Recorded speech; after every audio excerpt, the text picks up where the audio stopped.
In the pursuit of knowledge and the promise of a brighter future, millions of students embark on the journey of higher education each year. However, gifts like this never come easy. As the years went on and tuition prices increased more and more, a major problem arose that continues to affect many lives financially.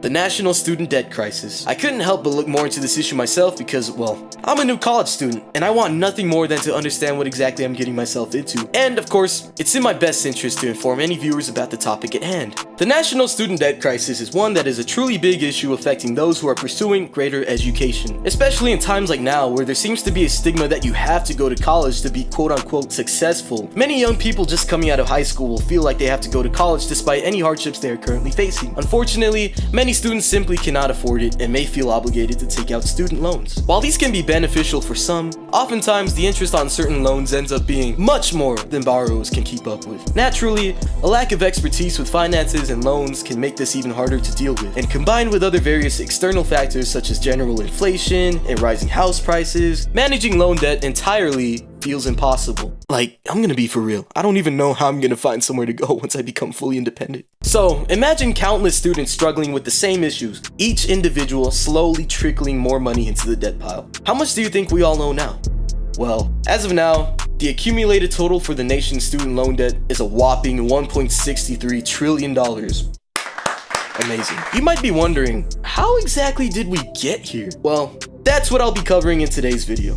Join me as we unravel the layers of the student debt crisis, mainly some of its causes, its impact on many college individuals like you and me alike, and the potential pathways towards aiming to fix the problem. For starters, a main contributor to the crisis overall is, as I mentioned, the overall increase in tuition costs over time. See, this is partly a result of the Middle Income Student Assistance Act in 1978, in short, MISA. What this did was expand the availability of student loans, basically making it easier for students to go to school. All is well with the world, right? But then, colleges took note of this and went, looky here. It seems that money isn't much of an issue ever since MISA. How about we go ahead and raise the prices just a little more? Except it wasn't just a little more! As time went on, because of many other factors including currency inflation, tuition for secondary institutions grew twice or even 3 times as much as it did before the act was established. So yeah, that just threw a mighty wrench in the works. Other probable causes would be decreased state funding, institutional dishonesty within college super systems, and declining wages,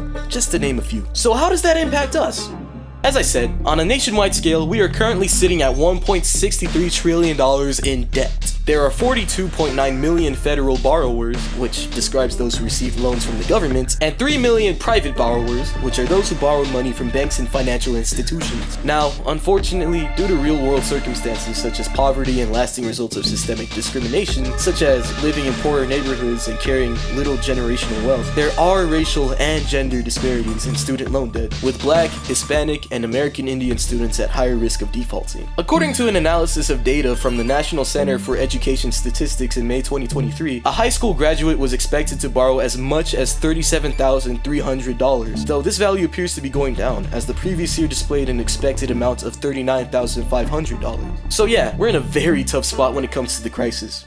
Is there anything being done about it? The answer to that question is yes. Thankfully, actions are being taken to help combat the situation. Lenders are starting to implement income-driven repayment plans, IDR for short. What these basically do is link monthly payments to the borrower's income so that it can always be affordable, even in low-income situations. There's also the SAVE plan under President Joe Biden that cuts monthly payments of undergraduate loans in half. Matter of fact, the Biden-Harris administration has a 3-step student debt relief plan in the works that includes forgiveness for up to $20,000. And there's good news that as of October 2023, the Department of Education announced that 125,000 Americans have been approved for $9 billion through other various programs. So even though the progress measured is relatively small compared to the total accumulated debt, one must always remember that progress is progress. With the help of better payment plans and loan forgiveness, rising student debt will surely slow down, but it might not be enough to get rid of it completely. So it's time to ask the question, what can we as students do to efficiently relieve this crisis? There are a few things we can do as individuals that can help not only ourselves, but the entire situation as well. We already do so by filling out the FAFSA forms every year,